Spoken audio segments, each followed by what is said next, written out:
نحمدہ ونصلی علی رسولہ الکریم والمہدی الموعود علیہ الصلوۃ والتسلیم اما بعد فقد قال اللہ تبارک و تعالی فی کلامہ القدیم والفرقان العظیم اعوذ باللہ من الشیطان الرجیم بسم اللہ الرحمن الرحیم ان العہد کان عند اللہ مسئولا صدق اللہ العلی العظیم۔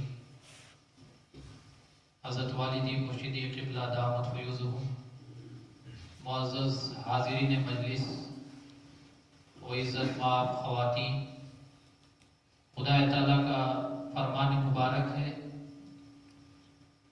کہ بے شک عہد و پیمان جو کیا جاتا ہے وہ خدا کے پاس پوچھے جانے والا ہے۔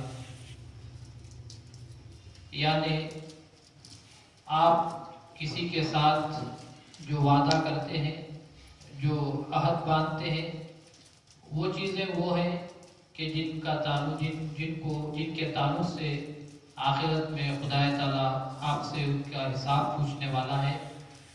وعدہ ہے کیا، عہد کیا ہے اور وعدہ کیا ہے؟ ایک زبان سے نکلنے والا ایک جملہ ہے جو آپ اپنی زبان سے ادا کر دیتے ہیں۔ انسان اپنی زبان سے بہت زیادہ جملے ادا کرتا رہتا ہے۔ ایک بات انسان کی ہے کہ ہوا کی طرح انسان ان الفاظ کو ادا کر دیتا ہے اور یہ سمجھتا ہے کہ میں نے میری زبان سے جملہ ادا کر دیا تو بات ختم ہو گئی، لیکن خدا تعالیٰ فرماتا ہے کہ جہاں تک وعدے کی بات ہے، جہاں تک عہد و پیمان کی بات ہے، تم کو یاد رہنا چاہیے کہ تم اور جملوں کی طرح اس کو جملہ مت سمجھو، بلکہ یہ وہ جملے ہیں جن کا آخرت میں خدا تعالیٰ کے پاس تم کو جواب دینا ہے۔ تو وعدہ اور عہد و پیمان جو ہوتا ہے انسان کو اس کا بہت زیادہ خیال رکھنا چاہیے۔ ہمارے پاس ہر ہفتے کو حضرت والدی مرشدی قبلہ درس بخاری، آپ اس عنوان کے تحت آپ بخاری شریف کو پڑھ کر اس کا درس دے رہے ہیں۔ اسی درس کے دوران ایمان کے تعلق سے بحث کرتے ہوئے رسول اللہ علیہ وسلم کی حدیث مبارک کی تشریح آپ نے فرمائی، اور رسول اللہ علیہ وسلم کی حدیث مبارکہ ہے کہ وہ آدمی ایمان کی حلاوت کو کبھی پا نہیں سکتا جس کے اندر 3 صفات ہوتے ہیں۔ پہلی صفت یہ کہ جب وہ بات کرتا ہے تو جھوٹ کہتا ہے، جب وہ وعدہ کرتا ہے تو وعدہ خلافی کرتا ہے، اور جب وہ کسی کے ساتھ جھگڑا کرتا ہے تو وہ گالی گلوچ کرتا ہے۔ تو یہ 3 باتیں رسول اللہ صلی اللہ علیہ وسلم نے یہ فرمائی کہ وہ آدمی کبھی ایمان کی حلاوت کو پا نہیں سکتا۔ آپ دیکھیں تو آپ کو معلوم ہوگا کہ تینوں کا تعلق انسان کی زبان سے ہے۔ انسان جھوٹ بولتا ہے تو اپنی زبان سے بولتا ہے، انسان وعدہ کرتا ہے تو اپنی زبان سے وعدہ کرتا ہے، انسان کسی کے ساتھ جھگڑا ہوتا ہے تو گالی گلوچ بھی کرتا ہے تو اپنی زبان سے کرتا ہے۔ تو انسان کو یہ خیال رہنا چاہیے کہ خدا نے آپ کو زبان جو دی ہے اس کی خدا کے پاس بہت زیادہ قیمت ہے۔ تبھی تو خدا تعالیٰ رسول اللہ صلی اللہ علیہ وسلم ارشاد فرماتے ہیں کہ ہر انسان کی زبان سے نکلے ہوئے الفاظ کو خدا اس کے میزان میں تولنے والا ہے۔ اگر وعدہ کرتے ہیں تو وعدہ کو پورا کرنا یہ ایمان کی نشانی ہوتی ہے، جب بات کرتے ہیں تو ہمیشہ سچ بات کہنا یہ ایمان کی نشانی ہوتی ہے، اور اگر کسی کے ساتھ ذرا جھگڑا ہو جائے تو اس وقت اپنی زبان کو قابو میں رکھنا یہ ایمان کی نشانی ہوا کرتی ہے۔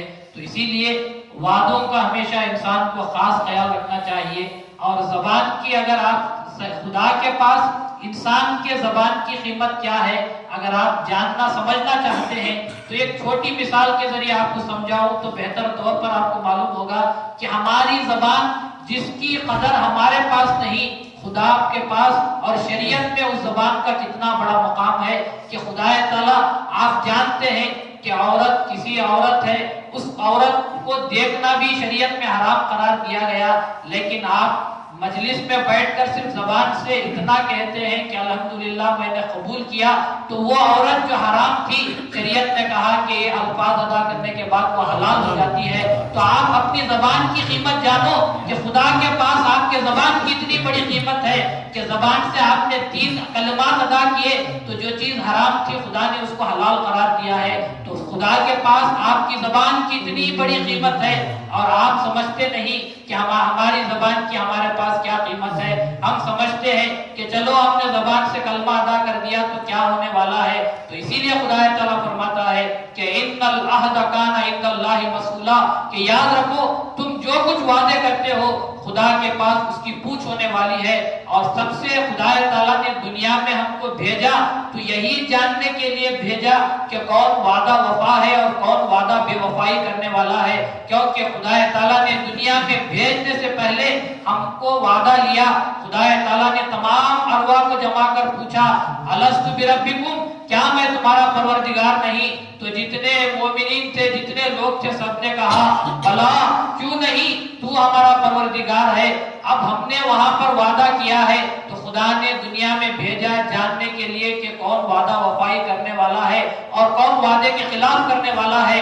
ہر وہ کام جو خدا کے حکم کے خلاف ہوتا ہے سمجھو کہ ہم اس وعدے کی خلاف ورزی کر رہے ہیں، اور ہر وہ کام جو وعدے خدا کا اس وعدے کے تحت ہوتا ہے، خدا کے حکم کے تحت ہوتا ہے، تو سمجھو کہ ہم نے خدا کے ساتھ جو وعدہ کیا تھا ہم نے اس وعدے کو وفا کیا ہے۔ تو اسی لیے ہم کو ہر کام کرتے وقت خیال رکھنا چاہیے کہ ہم نے خدا کے ساتھ ایک وعدہ کیا ہے، ہم کو اس وعدے پر ہم کو کھرا اترنا ہے، پورا کرتے ہوئے ہم کو پھر خدا کے پاس جانا ہے۔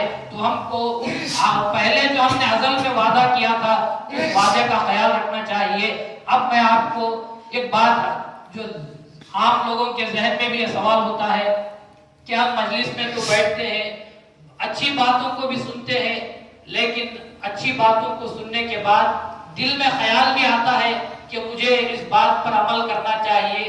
بری بات کو سنتے ہیں جو خدا تعالیٰ نے منع کی ہے تو دل میں خیال بھی آتا ہے کہ مجھے اس کام سے بچ جانا چاہیے، لیکن بعد میں اس پر قائم نہیں رہ سکتے۔ یہ ہر انسان کے ساتھ یہ معاملہ ہوتا ہے۔ تو اس کا طریقہ ہم کو سکھایا گیا کہ اگر انسان جب بھی تو ارادہ کرتا ہے کسی انسان کے سامنے اس ارادے کو ظاہر کر دے تاکہ تجھے اپنے ارادے میں پختگی مل جائے۔ تو اسی لیے ہمارے پاس جو مرشد کے پاس جا کر بیعت کی جاتی ہے وہ اسی ارادے کو ایک وعدے کے طور پر مرشد کے ہاتھ پر کیا جاتا ہے کہ میں نے اس بات کا ارادہ کیا ہے کہ میں خدا کی طلب میں زندگی گزاروں گا۔ انسان اپنے دل میں ارادہ بھی کرے اور پھر انسان کر بھی جاتا ہے تو پھر کسی کو جو گواہ بنایا جاتا ہے اسی کو تربیت یا بیعت کے نام سے یاد کرتے ہیں کہ آپ مرشد کے ہاتھ پر جا کر بیعت کرتے ہیں، تربیت ہوتے ہیں اور اپنے ارادے کا اظہار کرتے ہیں کہ میں خدا کی طلب میں زندگی گزارنا چاہتا ہوں۔ تو آپ مرشد کے ہاتھ پر جا کر اپنے ارادے کا اظہار کرتے ہیں تاکہ آپ کے ارادے میں پختگی ہو جائے۔ اور جو حضرات تربیت کو یا مرشد کے ہاتھ پر بیعت کرنے کو جو حضرات بدعت کہتے ہیں اور یہ سمجھتے ہیں کہ شریعت میں اس کا کوئی تعلق نہیں، حقیقت میں وہ حضرت امام حسین رضی اللہ تعالیٰ عنہ کی شان میں گستاخی کرنے والے ہیں۔ کیونکہ اگر بیعت کا اسلام میں کوئی رواج نہ ہوتا، اگر بیعت کا شریعت میں کوئی مقام نہ ہوتا تو امام حسین اپنے سر کو یوں ہی نہ کٹا دیتے۔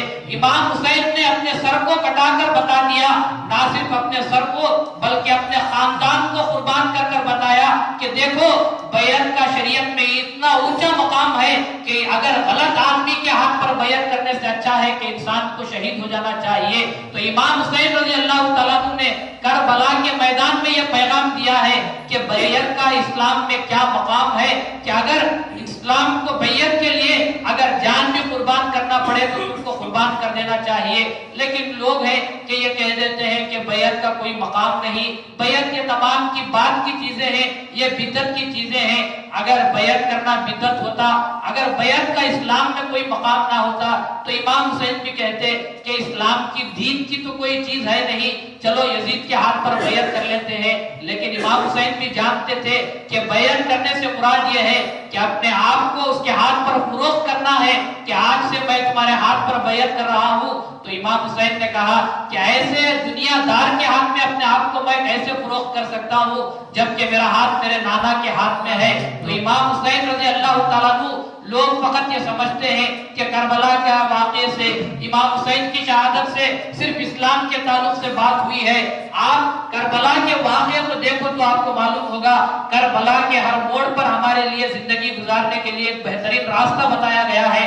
بیعت کی بات کی جاتی ہے کہ بیعت کیا ہے، بیعت کا مقام کیا ہے۔ اگر سمجھنا چاہتے ہو تو کربلا کے واقعے کو یاد کر لو تو خود بخود تم کو معلوم ہو جائے گا کہ بیعت کا اسلام میں کیا مقام ہے، کہ امام حسین نے اسی بیعت کے لیے اپنی جان کو نچھاور کر دیا۔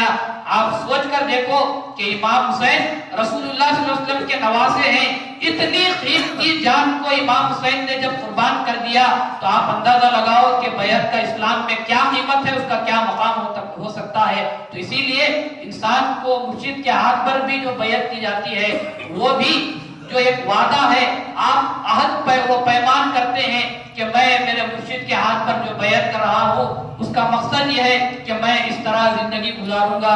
تو آپ ان کے ہاتھ پر جو بیعت کرتے ہیں آپ کو اس کا بھی خیال رکھنا چاہیے۔ یعنی مطلب یہ کہ آپ جس کے ساتھ بھی وعدہ کرتے ہیں آپ کو اس کے ساتھ وعدہ وفائی کرنا ہے۔ آپ شادی کرتے ہیں تو حقیقت میں شادی کیا ہے؟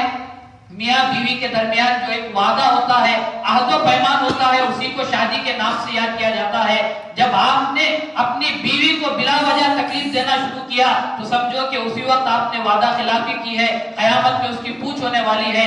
بیوی نے جب وعدہ خلافی شروع کی، بیجا تکالیف دینا شروع کیا تو سمجھو کہ وہی وعدہ خلافی ہے، قیامت میں اس کے تعلق سے بھی پوچھ ہونے والی ہے۔ تو انسان کو چاہیے کہ جب بھی وہ کسی کے ساتھ بھی وعدہ کرتا ہے اس کو اس وعدے کا خیال رکھنا چاہیے، اس وعدے کو پورا کر کر بتانا چاہیے۔ اور حضرت رسول اللہ صلی اللہ علیہ وسلم نے تو وعدے کو وعدہ وفائی کے لیے اتنی بہترین مثال آپ نے سامنے رکھی کہ ایک مرتبہ جب غزوہ بدر کی بات ہو رہی تھی، غزوہ بدر میں شریک ہونے کے لیے 313 کی چھوٹی جماعت جا رہی ہے ہزاروں کے لشکر سے لڑنے کے لیے۔ ایسے میں مکے سے ایک صحابی دوڑتے ہوئے آئے اور آ کر مدینے کی سرحد پر اس قافلے سے ملے جو رسول اللہ صلی اللہ علیہ وسلم کی سربراہی میں جا رہا تھا۔ رسول اللہ صلی اللہ علیہ وسلم نے پوچھا کہ کیسے آنا ہوا؟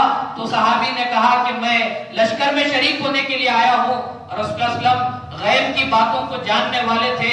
آپ نے پوچھا جب تم مکے سے نکل رہے تھے کیا تمہارے ساتھ کوئی واقعہ ہوا؟ تو صحابی نے کہا کہ ہاں میرے ساتھ واقعہ ہوا کہ میں مکے سے جب نکل رہا تھا ابو جہل نے مجھے پکڑا اور پوچھا کہ کہاں جا رہے ہو؟ میں نے کہا کہ مدینہ رسول سے ملنے کے لیے جا رہا ہوں۔ تو ابو جہل نے کہا کہ غلط کہتے ہو، تم اس لشکر میں شریک ہونے کے لیے جا رہے ہو جو ہمارے خلاف لڑنے والا ہے، میں تم کو جانے نہیں دوں گا۔ جب میں نے بہت زیادہ ضد کیا تو اس نے کہا کہ میرے ہاتھ پر وعدہ کرو کہ اگر تم مدینہ جاؤ گے تو اس لشکر میں شریک نہیں ہوگے تو میں اس وعدے پر تم کو جانے کی اجازت دیتا ہوں۔ تو یا رسول اللہ میں ابو جہل کے ساتھ وعدہ کر کر وہاں سے نکلا کہ میں لشکر میں شریک نہیں ہوں گا۔ تو رسول اللہ صلی اللہ علیہ وسلم نے ارشاد فرمایا کہ اگرچہ کہ ایک مشرک سے وعدہ ہوا ہے میں تم کو لشکر میں شریک اس لیے نہیں کروں گا کیونکہ وعدے کو پورا کرنا ہے۔ تو آپ سمجھیے موقع کی نزاکت کو سمجھیے، 313 کی جماعت سامنے ہزاروں کا لشکر، موقع تو ایسا ہے کہ جو بھی آئے لشکر میں شریک کر لو، لیکن اس وقت بھی رسول اللہ صلی اللہ علیہ وسلم نے وعدے کا خیال رکھا اور بتایا کہ ایسا نہیں کہ مسلمان سے وعدہ ہوا ہے تو اسی وعدے کے تعلق سے خدا تعالیٰ پوچھنے والا ہے، اگر مشرک سے کافر سے بھی وعدہ ہوا ہے تو خدا تعالیٰ اس وعدے کے تعلق سے پوچھنے والا ہے۔ خدا یہ نہیں دیکھے گا کہ کس کے ساتھ وعدہ ہوا تھا، خدا یہ دیکھے گا کہ وعدہ تو نے کیا تھا پورا کیا کہ نہیں۔ تو اسی لیے آپ جس کے ساتھ بھی وعدہ کرتے ہیں اس وعدے کو پورا کرنا چاہیے۔ اور ہم جو دعویٰ کرتے رہتے ہیں، وعدہ کرتے رہتے ہیں کہ ہم رسول کی ذات پر ایمان لائے، یہ کیا ہے؟ یہ بھی ہم وعدہ کر رہے ہیں کہ ہم رسول کے بتائے ہوئے راستے پر چلیں گے۔ ہم جو کہتے ہیں کہ ہم نے مہدی موعود علیہ السلام کی تصدیق کی ہے، یہ بھی کیا ہے؟ تصدیق بھی ایک وعدہ ہے کہ ہم رسول مہدی موعود علیہ السلام کی تصدیق کا جب دعویٰ کرتے ہیں حقیقت میں وہ وعدہ ہوتا ہے کہ ہم آپ کی تعلیمات پر چلیں گے۔ تو انسان کو فقط تصدیق کے بعد فوراً سے خیال رکھنا چاہیے کہ میں نے جو وعدہ کیا ہے اس وعدے پر عمل کرنے کا طریقہ یہ ہے کہ مجھے بتائے ہوئے تعلیمات پر عمل کرتے ہوئے زندگی گزارنا چاہیے۔ خدا را اپنی اپنی زبانوں کا خیال رکھو کہ آپ اپنی زبان سے کون سے کلمات ادا کر رہے ہیں، ان کلمات کو ہمیشہ یہ مت سمجھو کہ میں نے بات گئی، یہ معاملہ دنیا کا ہو سکتا ہے لیکن یہ معاملہ دین اور شریعت کا نہیں ہوتا۔ آپ کی زبان سے نکلے ہوئے ہر جملے کو خدا تعالیٰ اس کے حساب لینے والا ہے، پوچھنے والا ہے۔ قیامت کے دن خدا پوچھے گا کہ تم نے یہ کلمہ ادا کیا تھا، زبان سے یہ بات کہی تھی، اس کے تعلق سے تم نے کیا کیا ہے؟ تو آپ کو ہر اعتبار سے، چاہے وہ دنیاوی اعتبار کے وعدے ہو یا دینی اعتبار سے وعدے ہو، ہر وعدے کا انسان کو خیال رکھنا چاہیے۔ تربیت بیعت مرشد کے ہاتھ پر وعدہ ہے، جب وعدہ کرتے ہیں تو اس بات کا خیال رکھنا چاہیے۔ تھوڑے لوگ یہ بھی سوچتے ہیں کہ میں میرے مرشد کے ہاتھ پر تو بیعت کر لیا، وہ تو ان کے گھر میں ہوں گے، میں اپنے مکان پر جو چاہے کر لے سکتا ہوں، میں اپنے بازار میں جو چاہے کر لے سکتا ہوں۔ آپ یاد رکھو کہ آپ مرشد کے ہاتھ پر جب بیعت کر رہے ہیں تو انسان کو یقین ہونا چاہیے کہ میں مرشد کے ہاتھ پر تو بیعت ہو رہا ہوں لیکن حقیقت میں خدا کے ہاتھ پر بیعت ہو رہا ہوں۔ تو مقصد جب خدا کی رضامندی ہے، خدا کے مرید بننا ہے، تو آپ یہ سمجھتے ہوں گے کہ مرشد گھر میں بیٹھا ہوا ہے لیکن وہ حقیقی مرشد تو سب جگہ دیکھنے والا ہے۔ تو انسان کو یہ خیال کرنا چاہیے کہ میرا مرشد دیکھے کہ نہ دیکھے، وہ جو حقیقی مرشد ہے وہ تو مجھے دیکھنے والا ہے۔ تو آپ جب مرشد کے ہاتھ پر بیعت کرتے ہیں تو اس بیعت کا، اس وعدے کا بھی انسان کو خیال کرنا چاہیے۔ اسی لیے حضرت امامنا مہدی موعود علیہ السلام کے ہاتھ پر جب لوگ مرید ہوتے تھے، بیعت کرتے تھے، وہ ایک لمحے کے لیے ایسا عالم ہوتا تھا کہ مہدی موعود علیہ السلام نے جب بندگی میں شاہ دلاور رضی اللہ تعالیٰ عنہ کا آپ نے مرید کیا تو پہلے آپ نے فرمایا مرید اللہ شو، اللہ کے مرید بن جاؤ۔ پھر آپ نے بندگی میں شاہ دلاور کے ہاتھ کو اوپر رکھا، اپنے ہاتھ کو نیچے رکھ کر فرمایا مراد اللہ شو، اب تم اللہ کی مراد بن جاؤ۔ یعنی انسان کو کوشش اس بات کی کرنی چاہیے کہ مرشد کے ہاتھ پر بیعت کر کر جب آپ مرید بنتے ہیں تو مرشد کے بتائے ہوئے راستے پر چلتے ہوئے آپ کو خدا کی مراد بننا ہے۔ یہی تربیت کا، بیعت کا اصل مقصد ہوتا ہے۔ خدا تعالیٰ سے دعا ہے کہ خدا تعالیٰ ہم جن جن اعتبارات سے ہم وعدے کرتے ہیں، دنیاوی اعتبار سے، دینی اعتبار سے، ہر ایک وعدے کا خدا تعالیٰ ہم کو پاس و لحاظ رکھتے ہوئے زندگی گزارنے کی توفیق عطا فرمائے۔ آمین۔ وآخر دعوانا ان الحمد للہ رب العالمین۔